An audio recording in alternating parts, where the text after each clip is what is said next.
Buenas noches, queridos estudiantes. Bienvenidos a una tutoría más que va a versar sobre Aristóteles, por una parte, y finalmente Santo Tomás. Espero que en una hora pueda abordar ambas temáticas. Bien, voy a empezar con Aristóteles.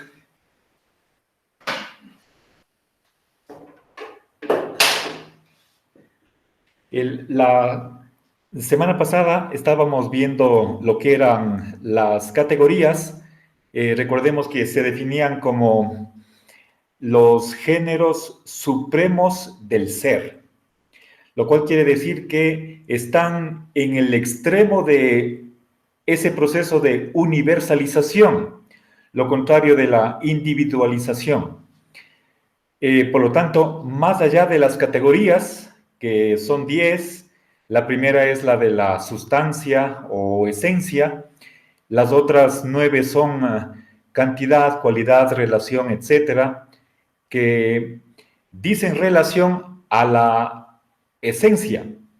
Y eso que tienen en común permite llamarlas en conjunto los accidentes. Bien, ahora, a ver, entonces, sustancia no es lo mismo que accidente. Ahí tenemos nosotros una primera famosa distinción que introduce Aristóteles.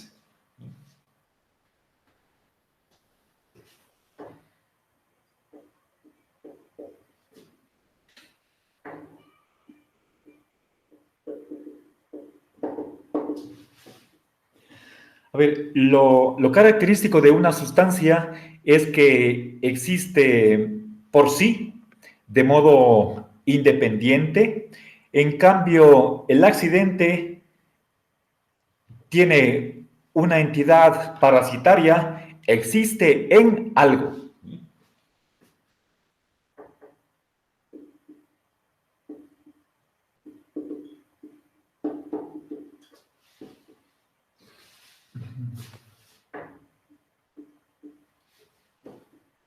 Entonces, tenemos que eh, comprender esta primera dicotomía aristotélica. Pensemos, por ejemplo, en el pizarrón. El pizarrón está en la pared, pero es independiente de la pared. Su ser, lo que es, su entidad, no dice relación a la pared. Nosotros podemos sacarle de la pared y seguimos teniendo el pizarrón. En cambio, la blancura del pizarrón no existiría si es que no hubiera el pizarrón. Entonces, la esencia que tiene el accidente le conecta, o sí, lo conecta con una sustancia. Es decir, un accidente no puede existir en sí mismo, sino que necesita de la sustancia. Bien, hay otras características que tiene la sustancia. Es un ser separado. ¿Sí?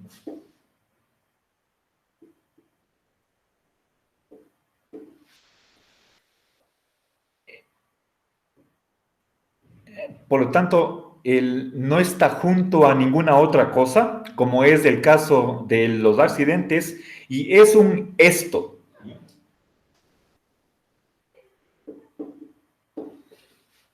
Cuando digo esto, se puede pensar en que estoy señalando es algo, ¿sí? Por ejemplo, este es un marcador, ¿sí? Lo estoy mostrando y lo estoy señalando con el dedo, ¿sí? Es algo particular, concreto, individual. Bien, estas dos características adicionales definen a la sustancia. Bien, ahora pasemos a ver lo que es otras dos distinciones que introduce Aristóteles. Una de ellas es la de materia y forma y la otra es la de acto y potencia. Bien, ahora a ver, empecemos por materia y forma.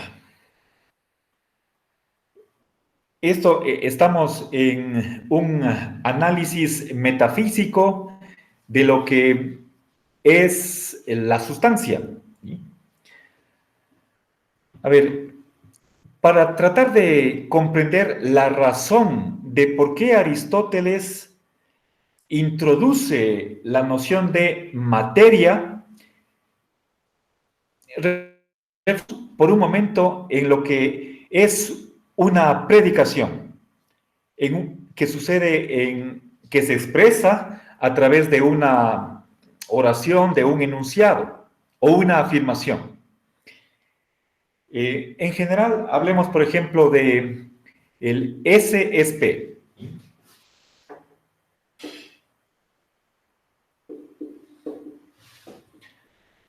El, Aquí estoy abreviando una oración, como por ejemplo la de el pizarrón es blanco. Encierro entre comillas dobles estas tres palabras para explicitar que estamos ante una oración, algo que pertenece al lenguaje.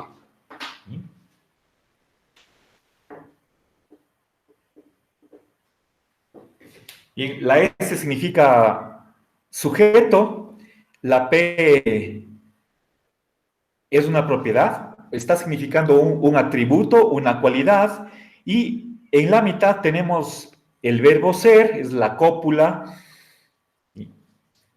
Cópula significa unir. Lo que expresa esta oración predicativa es que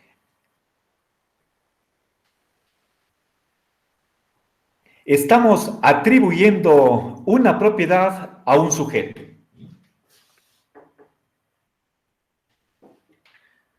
Ahora, si yo quisiera graficar qué es lo que sucede a nivel ontológico, entonces nuevamente recurramos a esa ilustración o analogía de la almohadilla de alfileres.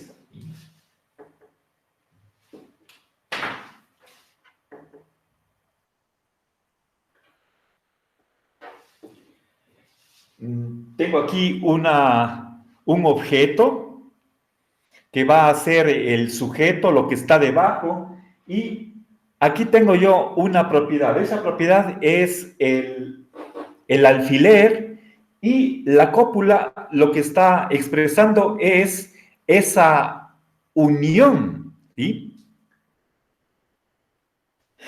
A ver, Aristóteles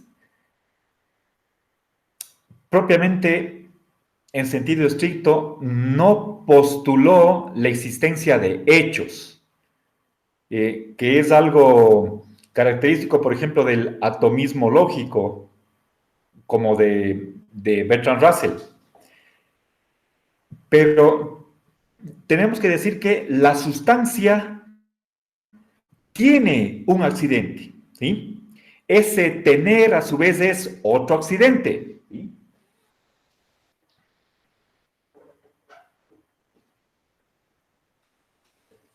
Bien, entonces, esto es a nivel de la realidad o a nivel ontológico.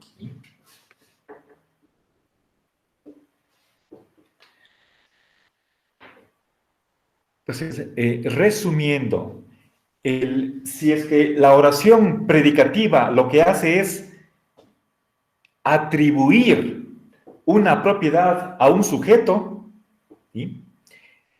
Eso a nivel ontológico requiere, por un lado, la existencia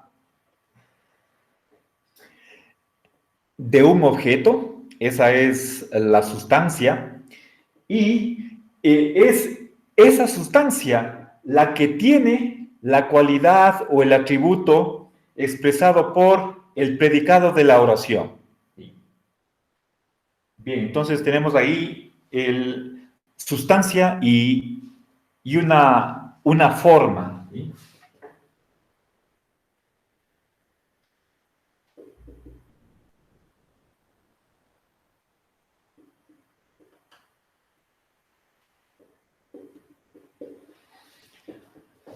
A ver, verán, sustancia y sujeto no son exactamente lo mismo. Voy a decir en dónde está la diferencia.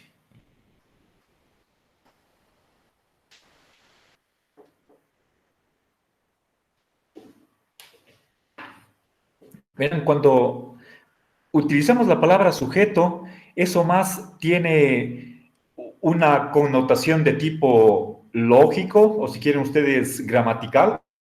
Yo estoy queriendo dar la impresión de que gramática es lo mismo que lógica, pero el, quiero insistir en que hay una diferencia entre sustancia y sujeto. No son la misma cosa. Por eso pongo aquí el, el signo desigual. Verán, la sustancia es una palabra latina que significa estar debajo. ¿Sí? Sub es la preposición que indica debajo y el verbo sto significa estar de pie o estar parado. ¿Sí? Entonces, sustancia es lo que está debajo de otras cosas, los accidentes. ¿Sí? Ah, aquí está.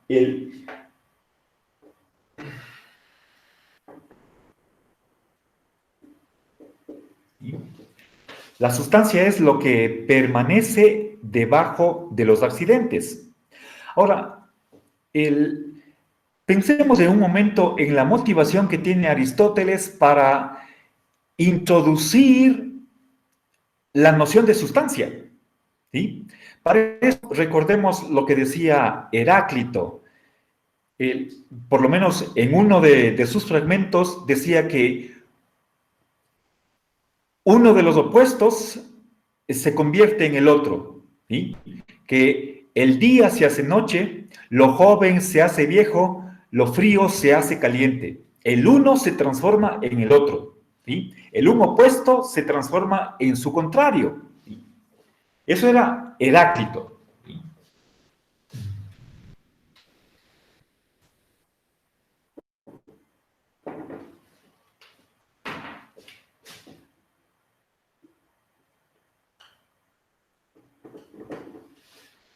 El uno opuesto se convierte en el otro, pero para Aristóteles eso no es posible, al igual que para Parménides. Una misma propiedad no puede convertirse en lo que no es, en contradictorio. Eso sería una autoaniquilación. Por ese rechazo de la contradicción, por, por creer, como lo hacen desde el punto de vista antidialéctico otros filósofos, que un opuesto es lo que es y no puede ser lo que no es, Aristóteles plantea que para explicar el cambio, la transformación, necesitamos un tercer elemento, aparte de los contrarios.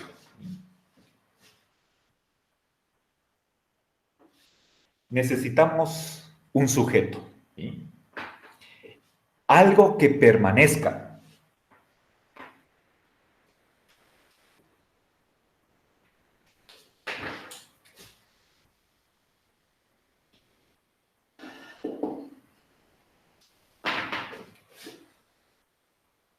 Entonces, es este sujeto, y ya vamos a ver los tipos de sujetos que hay, lo que está debajo de estos contrarios, ¿sí? O contradictorios. Entonces, el sujeto en griego es el hipo. El sujeto es lo que permanece, lo que es constante, ¿sí?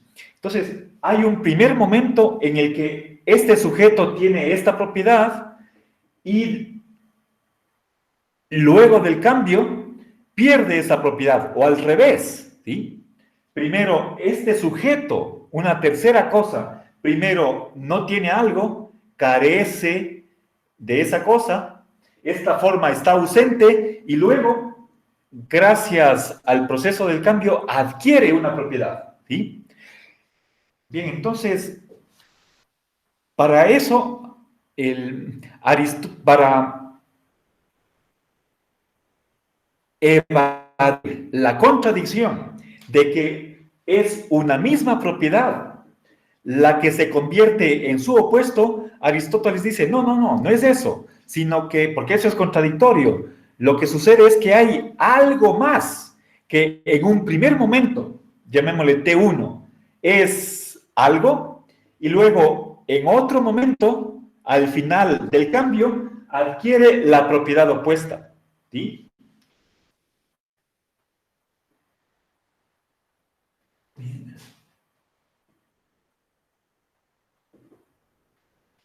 Entonces, fíjense cómo es ese prejuicio de rechazo de la contradicción lo que hace a Aristóteles postular un sujeto del cambio, lo cual para Heráclito no hacía falta. ¿Sí? Para Heráclito, simplemente el uno opuesto se convertía en el otro. En cambio, para Aristóteles es una tercera cosa, la que en primer lugar es lo uno y en segundo lugar lo otro. Tres elementos para explicar el cambio. Pero hay dos tipos de cambio dependiendo de cuál sea la forma que se adquiere o se pierde, ¿sí? En ese caso estamos hablando cuando la forma es sustancial, ¿sí? Hay, hay dos tipos de formas, unas son sustanciales, otras son accidentales, perdón. El cambio sustancial, cuando aparece o desaparece una sustancia, es la generación y la corrupción.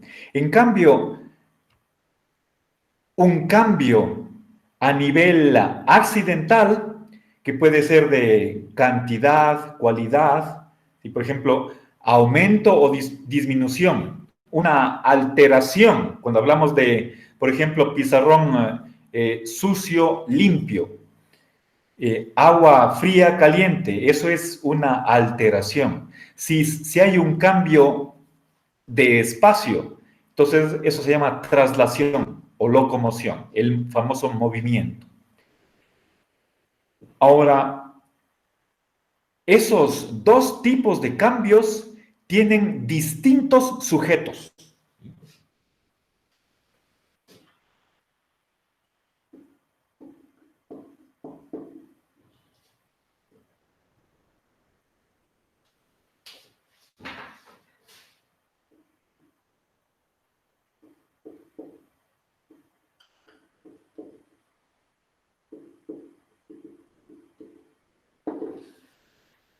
El sujeto del cambio sustancial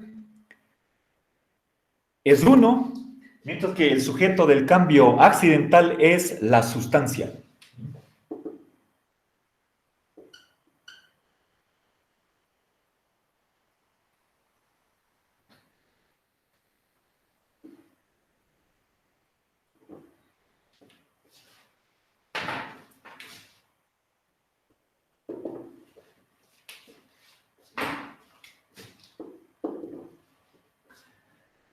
A ver, les voy a poner un ejemplo. A ver, en el caso de, pensemos acá que tenemos un cuerpo de agua, tenemos una agua y la sometemos al fuego. El agua pasa de estar fría a no fría o caliente, puede estar tibia. Ahí hay un cambio. ¿Qué es lo que cambia? El agua. Eso es una sustancia. Cuando la forma que cambia es un accidente, el sujeto del cambio es una sustancia. Pero hay otros tipos de cambio que involucran una forma sustancial. Ese es el ejemplo de los seres vivientes. Por ejemplo, tenemos una semilla y de ahí sale un árbol. Tenemos un huevo, de ahí sale un pollo. ¿Sí?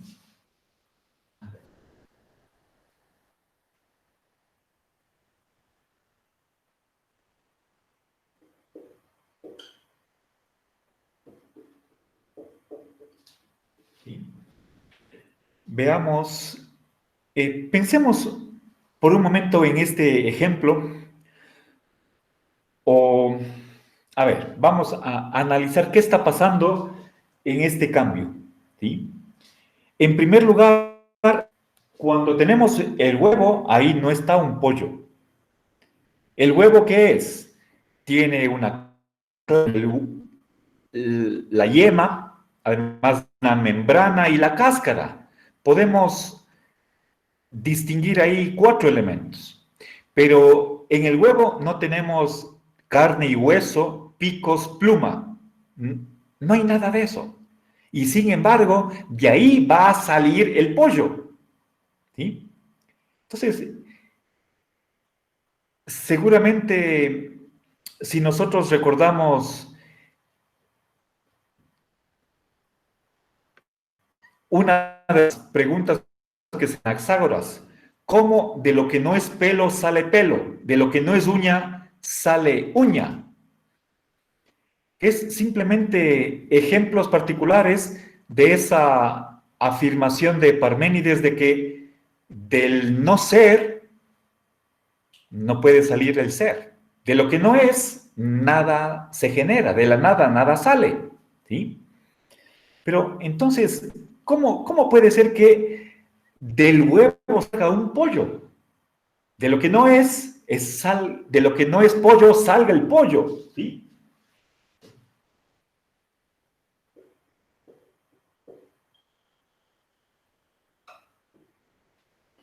Ahí hay un gran problema.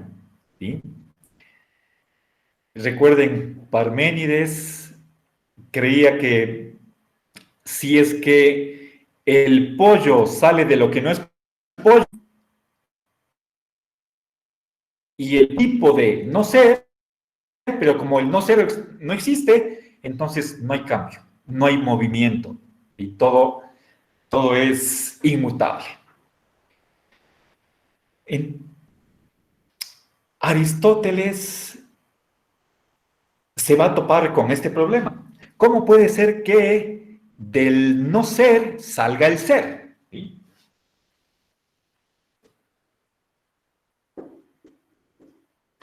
¿Cómo es posible? ¿Sí? ¿Cómo podemos explicar? ¿Sí?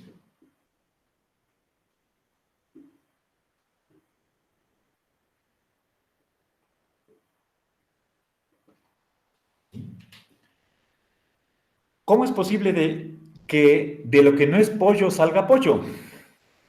De lo que no es carne salga carne. ¿Sí? Bien, eso.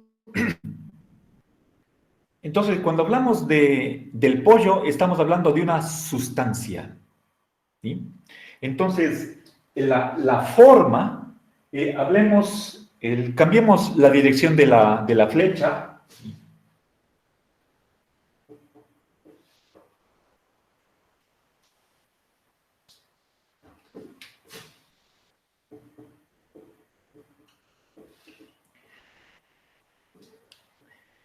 En primer lugar, en el huevo no está presente la forma de pollo y luego sí. El, sometemos el huevo a un proceso de incubación y a la final de ahí resulta un pollo. ¿Cómo sucedió ese cambio? Aristóteles, a ver, pero estamos hablando ahí de el aparecimiento de una forma sustancial. En primer lugar, en este caso, Aristóteles necesita un sujeto. La sustancia no existe. La sustancia es la que va, primero no existe y luego sí existe. Esa es la forma de pollo. ¿Y qué es lo que tiene, lo que va a recibir esa forma de pollo? Lo que en primer lugar no es pollo y luego adquiere esa forma y se convierte en pollo. ¿Cuál es el sujeto de esa forma, perdón, de ese cambio sustancial? No sé si alguno de ustedes me puede decir. Aquí dejé un espacio en blanco para preguntarles a ustedes. En el caso de que la forma que aparece o desaparece sea un agente, el sujeto, esta tercera cosa que está a los contrarios, es la sustancia. ¿Sí? La sustancia es la que está debajo de los accidentes. Pero en cambio, cuando la forma que se genera o se corrompe, aparece o desaparece, es una forma sustancial, como es en el caso del pollo. ¿Sí? Otro ejemplo podría ser, ¿cómo es posible que yo coma papas, arroz, pan y esos alimentos se conviertan en mi cuerpo? ¿Sí? Ahí hay un cambio sustancial. Desaparece el pan y el pan se convierte en, puede ser en grasa, puede ser en músculo, pero el pan no es músculo. ¿Cómo de lo que no es músculo sale músculo? ¿Sí? Entonces, nos está persiguiendo el problema de Parménides. ¿Sí? Ahora, y Aristóteles tiene una oposición a la dialéctica de Heráclito, a la conciliación, a la unidad de los opuestos, y en primer lugar postula una tercera cosa. ¿Cuál es esta tercera cosa? ¿Quién me puede decir? No sé si alguien de ustedes puede responder. En el caso de que la forma sustancial sea la que aparece o desaparece, ¿sí? Si estamos hablando de un ser viviente, entonces estamos hablando de nacimiento o muerte. ¿Cuál es el sujeto de que adquiere o que pierde esa forma sustancial? ¿Sí? Esta es mi pregunta. ¿Alguien tiene la respuesta? ¿Sí? ¿Cuál es el sujeto de un cambio sustancial?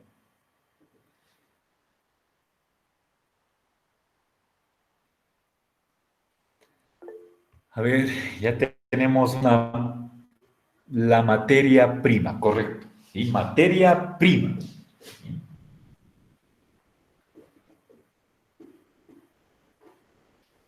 Voy a simbolizar la materia por medio de la mi. Bien, entonces, el, tiene, tiene que haber algo que sea el receptor de la forma sustancial o el que pierde la forma sustancial. Ese receptor o receptáculo, el sujeto de la forma sustancial es la materia prima. Materia prima. ¿Sí?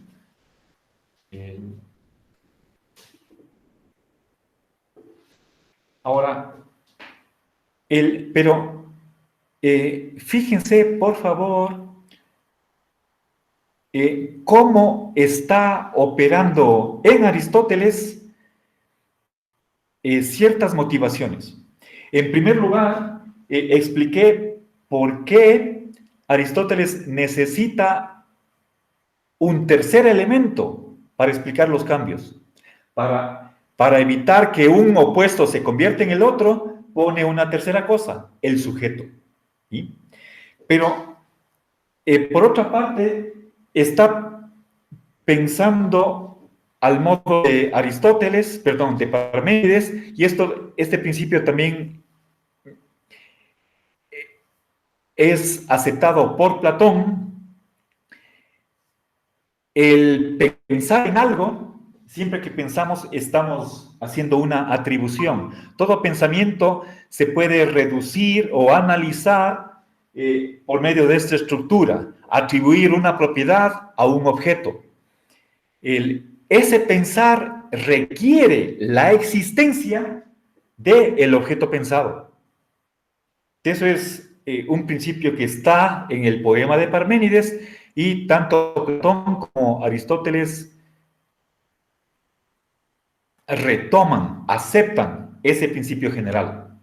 Pero entonces eso quiere decir que para el cambio sustancial tiene que haber un sujeto. Cuando es la sustancia, la forma sustancial la que aparece o desaparece, el sujeto no puede ser la propia sustancia, es la materia.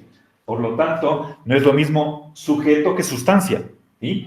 No equiparemos ambos conceptos. ¿Sí?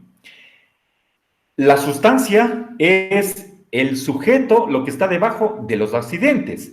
En cambio, el sujeto de un cambio sustancial es la materia prima.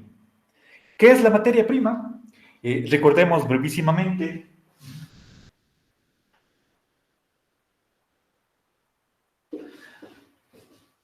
A ver, la materia prima es algo totalmente indeterminado.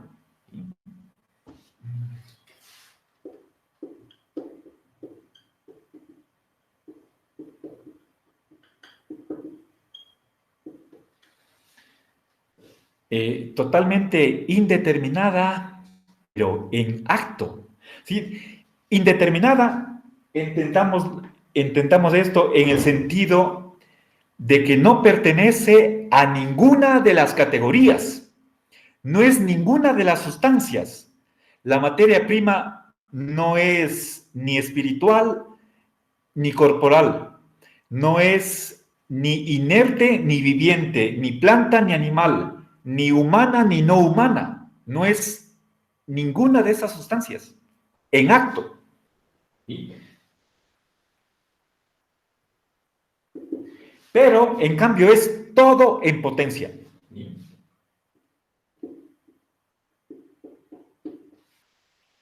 Bien, y ahora, al tratar de explicar qué es la materia prima, estoy recurriendo a otra distinción, que es la de acto y potencia. ¿Sí? Ahora, entonces, resumiendo, la materia prima es eh, nada en acto, ¿sí? Nada en acto.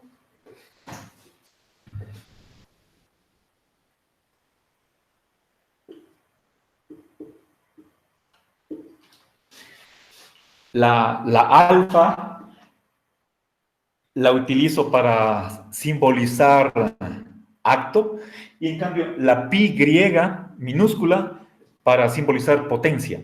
¿Sí? La materia prima no es nato, pero es todo en potencia. Por lo tanto, si quisiéramos entender cabalmente lo que es la materia prima, necesitamos recordar lo que es acto y potencia. Bien, si es que hay, antes de pasar a esa segunda dicotomía, aclaro que si es que hay una materia prima, eso quiere decir que hay una materia segunda. La materia segunda es la que ya está determinada, la que tiene una forma en acto.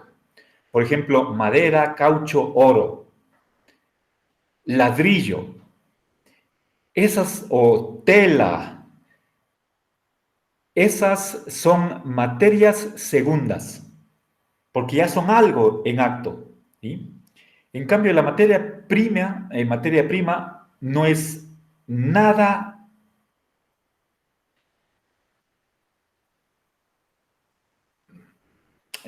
disculpen, no se me ocurre otra manera de expresar, sino las que están aquí en el pizarrón. Entonces, eso quiere decir que la materia primera,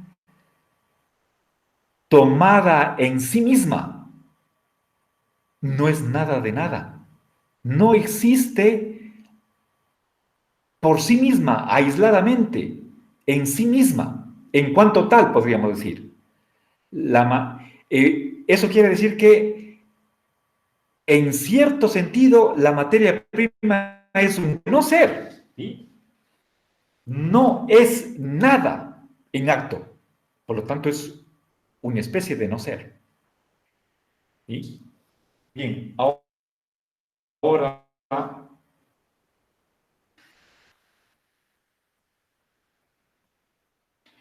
todavía no he respondido a esta pregunta. La voy a dejar ahí hasta tratar de aclarar la segunda dicotomía entre acto y potencia.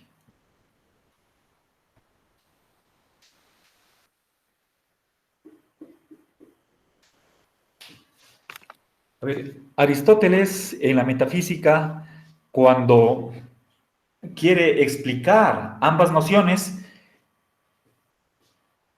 explicita que no se pueden definir y que, porque son tan básicas y que lo único que podemos hacer al respecto es dar ejemplos.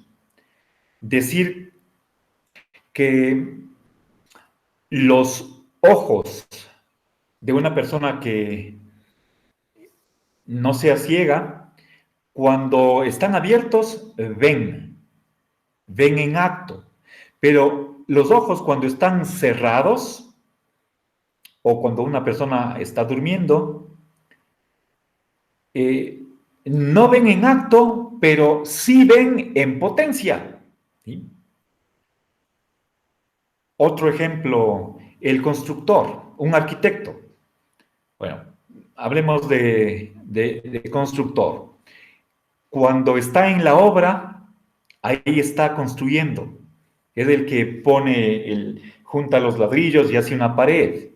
Está construyendo en acto. Pero cuando está en la casa o está en la cama, también construye, pero en potencia. ¿Sí? Entonces, el, podemos nosotros pensar que la potencia en parte significa una capacidad o un poder de hacer algo o ser algo. El que cuando cierro los párpados mis ojos puedan, vean en potencia, significa que pueden ver en parte, pero en otro sentido, el que mis ojos, cuando están cerrados los párpados, están viendo, es simplemente de otro modo, en potencia. ¿Sí? Un joven no es un adulto, no es un viejo en acto, pero el niño, el adolescente, ya es un viejo y un adulto, solo que no en acto, sino en potencia. ¿Sí? Entonces, tratemos, por favor, de no confundir o de no reducir la potencia a simplemente esa capacidad, a ese poder de convertirse o de hacer algo, sino que la potencia, de un modo indefinible, ya es un determinado modo de ser, que es simplemente la negación del acto. ¿Sí? Bien, entonces, el, veamos, apliquemos nuevamente esa distinción a la materia prima. La materia prima no es en acto nada de nada. La materia prima no es ni agua, ni chocolate, ni tela, ni plástico, ni vidrio. No es nada de nada en acto. Pero es todo eso en potencia. ¿Sí? Ahora, Por otra parte, las formas, y hay dos tipos de formas, sustanciales y accidentales, ellas ya son algo. ¿Sí? Son las formas las que van a determinar la materia para que sea algo. Es la unión. A ver, la materia en sí misma es indeterminada, indeterminada. En cambio, la forma es lo que va a determinar a la materia para que pertenezca a una determinada especie. Es como, a ver,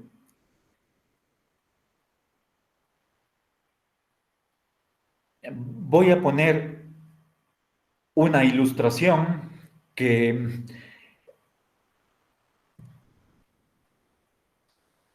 necesita corregirse, simplemente valga como una aproximación que es válida en ciertos aspectos, pero no en otros. Y una vez que haga la analogía, tendré que ver en qué aspectos es una mala ilustración, porque no se ajusta a esta caracterización que es la materia primera.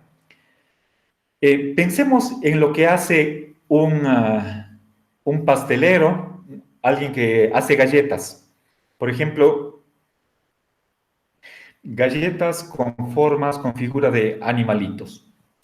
En su mesa de trabajo tiene harina, pone azúcar, huevos, leche, quizás otros ingredientes, los mezcla, los expande, con el bolillo le aplasta la masa y deja una capita, un estrato de esa masa, y tiene unas latas con forma, por ejemplo, de elefante, de gato, etcétera, y con eso va cortando, con ese molde, con figuras, va cortando la masa que está esparcida en la mesa y va haciendo las galletas.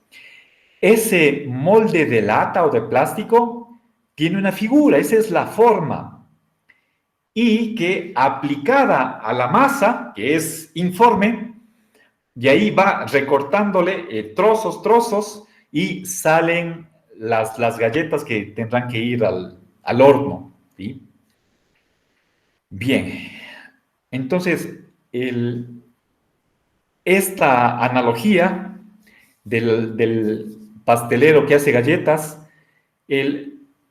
nos sirve para ilustrar el hecho de que hay dos principios que son constitutivos de la galleta. Tenemos una materia y una forma.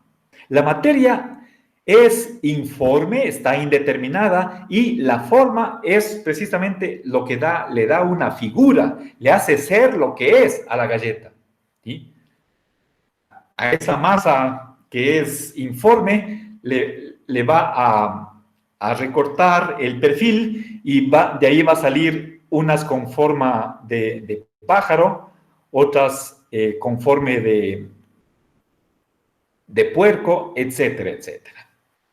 Bien, entonces, dos principios de las sustancias.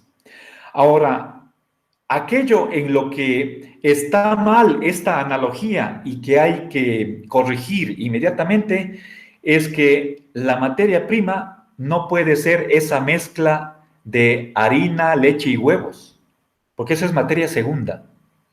¿Sí? Solo en eso está fallando la analogía. Pensemos de un modo más abstracto. La materia primera de todas las sustancias es algo que no podemos ver, solo lo captamos por medio del intelecto. Es algo que razonando postulamos como un principio constitutivo de las sustancias, pero que no lo podemos ver en ninguna parte. ¿Sí? Creemos que existe, en primer lugar, por esto de acá.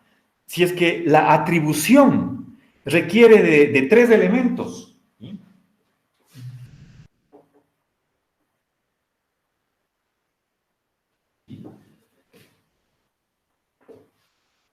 Por una parte, un sujeto, por otra parte, la propiedad y en tercer lugar, la unión de ambas. Si no existe el primero o el segundo elemento, ¿qué es lo que va a unir la cópula?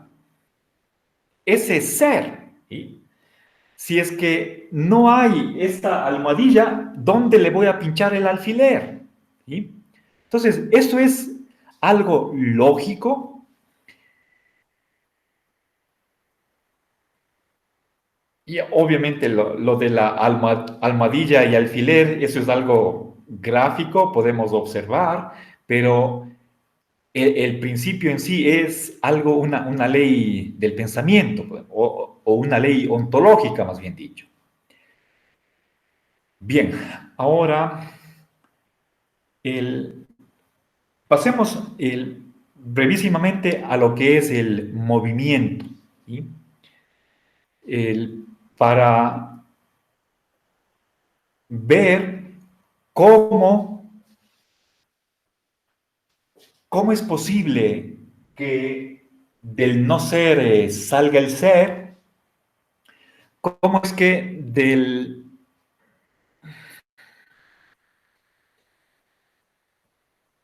no pollo sale pollo, ¿sí? Entonces, apliquemos la distinción entre acto y potencia.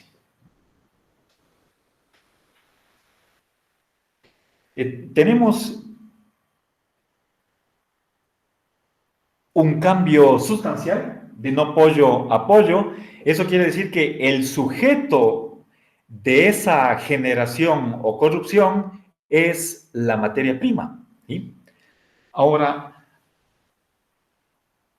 Aristóteles corrige ese principio de Parménides, que era que del no ser no puede salir el ser.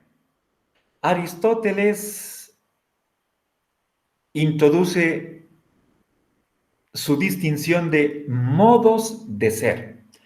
En cierto sentido, de alguna manera, del no ser sí sale el ser. ¿Sí? Solo que ese no ser es no ser acto, pero sí ser potencial. ¿Sí?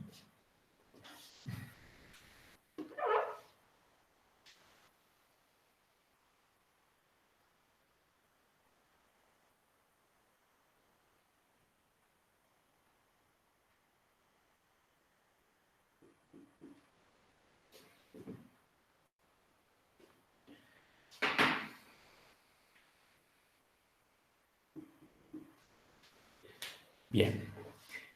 Fíjense, Aristóteles está aplicando la distinción entre potencia y acto a este principio parmenio de que del no ser no puede salir el ser. Decía, de la nada, nada se hace. ¿Sí? Aristóteles introduce una enmienda en ese principio de Parménides y va a matizar ese principio y va a aceptar, va a argumentar a favor de que del no ser potencial va a salir el ser actual. El acto sale de la potencia gracias a la operación de una causa eficiente. ¿Sí? Entonces, de alguna manera, de algún modo, del no ser sí sale el ser. Pero Aristóteles ya no está hablando simple y llanamente del no ser y del ser, sino del no ser en potencia, o no ser en acto, pero sí ser en potencia. Entonces, gracias a esa distinción entre potencia y acto, logra a su modo, o según él, explicar lo que es el aparecimiento de una nueva sustancia. La materia prima no es un pollo. Y cuando digo materia prima, estoy hablando de la materia prima que hay en el pollo. Pero la materia prima no es ni la yema ni la clara, nada de eso. La materia, podemos decir que en cierta medida el huevo es un compuesto. Sí, ahí yo estaba enumerando por lo menos 4 componentes: clara, yema, una membrana, una cáscara. Ahí están 4 cosas, pero que están orgánicamente juntas, constituyen una unidad, un todo. Ahí tenemos nosotros, en la medida en que la clara no es la yema y ambos no son la cáscara, perdón, ambas no son la cáscara, entonces ahí tenemos formas sustanciales distintas que tienen que estar en una materia prima. Esa materia prima del huevo es la que está en potencia de convertirse en pollo. Ya es pollo, pero solamente que es en potencia, y luego por la operación de ciertas causas extrínsecas, la forma sustancial que la materia prima tiene en potencia se va a actualizar y así llegamos al nacimiento del pollo. ¿Sí? Ahora, bueno, quería explicar lo que es el movimiento en Aristóteles y voy a hacerlo brevísimamente. Espero que no me pase más de 5 minutos y luego unos 10 minutitos más para Santo Tomás y con eso terminamos nuestra tutoría de hoy. El, Volvamos acá, ¿sí? ¿Qué es el movimiento? Este es un problema que Aristóteles aborda en la física.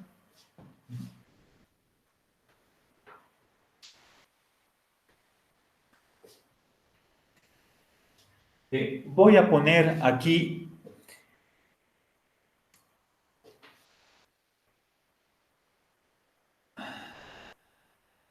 a ver, la privación, la ausencia de la forma a mano izquierda.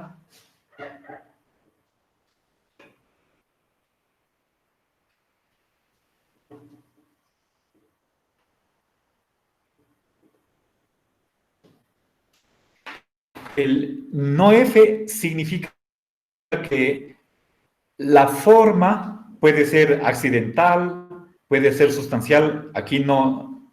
Bueno, en caso de movimiento tiene que ser forma accidental. ¿Sí?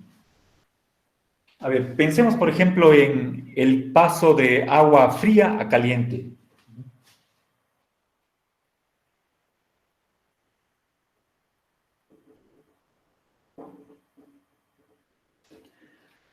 En un primer momento no está presente la forma que al final del proceso del cambio va a aparecer acá. ¿Sí? Nosotros al agua le aplicamos calor y en el momento en que nosotros, por ejemplo, ponemos la olla encima del quemador que está prendido, empieza a calentarse, empieza ahí el proceso del cambio, pero va a tardar unos minutos. Al final, el agua va a estar caliente. Entonces, ¿qué pasa en ese periodo intermedio en el que el agua se está calentando? ¿Sí? En primer lugar, tenemos que el agua acá está en potencia ya es caliente. A la final, del cambio, como resultado, como producto del proceso, de la acción de la causa eficiente, que es el fuego, el agua va a estar caliente en acto. ¿Y qué pasa en la mitad?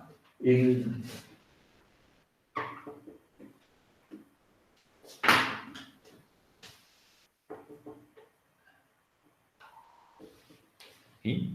Aristóteles introduce una distinción entre niveles de potencia. Potencia primera, potencia segunda. Acto primero, acto segundo. ¿Sí? Entonces, el cambio sucede aquí en esta flecha. El cambio, dice Aristóteles, es el acto de una potencia en cuanto tal. Está mezclando ahí, ¿sí? Entonces, veamos, voy a distinguir dos actos y dos potencias.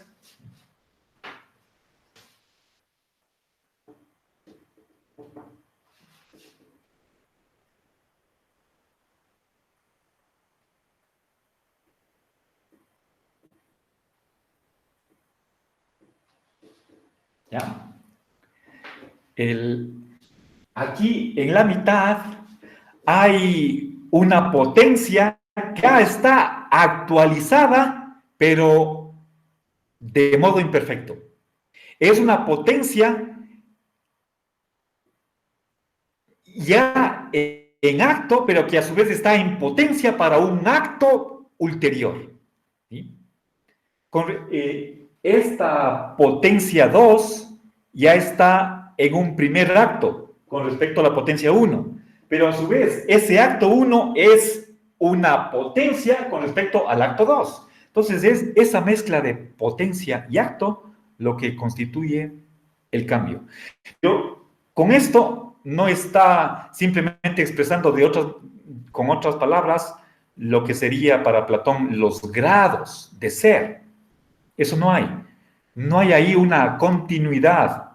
El aparecimiento de la forma es de modo instantáneo, brusco, no es paulatino, no es simplemente un aumento de la forma. Eso no hay en Aristóteles, por más que haya ciertos indicios de que en algunos pasajes Aristóteles se expresaba al modo de Platón, o cómo se expresaría Platón. Bueno, no me queda más tiempo para explicar con el detalle que hubiera querido estas distinciones famosísimas en la metafísica de Aristóteles. Entonces voy a poner aquí punto final, voy a suspender la grabación y